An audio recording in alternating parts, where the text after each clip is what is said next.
ఒక సరస్సులో ఒక తాబేలు నివసిస్తూ ఉంటుంది. అది చాలా ఆనందంగా ఉంటుంది. ఒకరోజు పైన ఆకాశంలో కొంగలు ఎగురుతూ ఉంటాయి. అవి అలా ఎగురుతూ ఉన్నప్పుడు వాటికి దాహం వేసి అవి సరస్సు వైపు చూస్తాయి. అప్పుడు అవి సరస్సు దగ్గరికి వస్తాయి. సరస్సులో నీళ్ళతో పాటు ఉన్న తాబేలు కూడా కనిపిస్తుంది. కొంగలు నీళ్లు తాగి అలాగే అక్కడే ఉన్న తాబేలుతో కొంచెం సేపు మాట్లాడతాయి.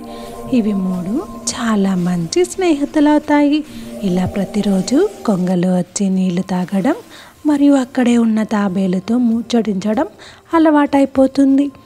అలానే ప్రతిరోజు జరుగుతుంది. అలాగే కొంగలు ఒకరోజు తాబేలుని వేసవికాలం వస్తుంది కదా, జాగ్రత్తగా ఉండు, నీళ్ళు ఇంకిపోతే ఎలా అని చెప్పి కూడా అవి మాట్లాడతాయి. అలానే కొంగలు ఆకాశంలోకి ఎగిరిపోతాయి. అప్పుడు కొన్ని రోజులకి వేసవికాలం రానే వస్తుంది. ఆ సరస్సులో ఉన్న నీళ్ళు కొద్దిగా ఇంకిపోవడం జరుగుతుంది.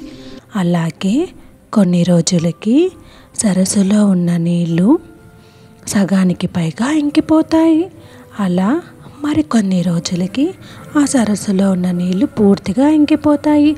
అప్పుడు కొంగలు వెంటనే తాబేలుని ఒక కర్ర సహాయంతో పైకి ఎగరనిస్తాయి. అప్పుడు కొంగలు తాబేలుని హెచ్చరిస్తాయి, నువ్వు ఎట్టి పరిస్థితుల్లో కూడా నోరు తెరవకు అని. అలానే అని చెప్తాయి.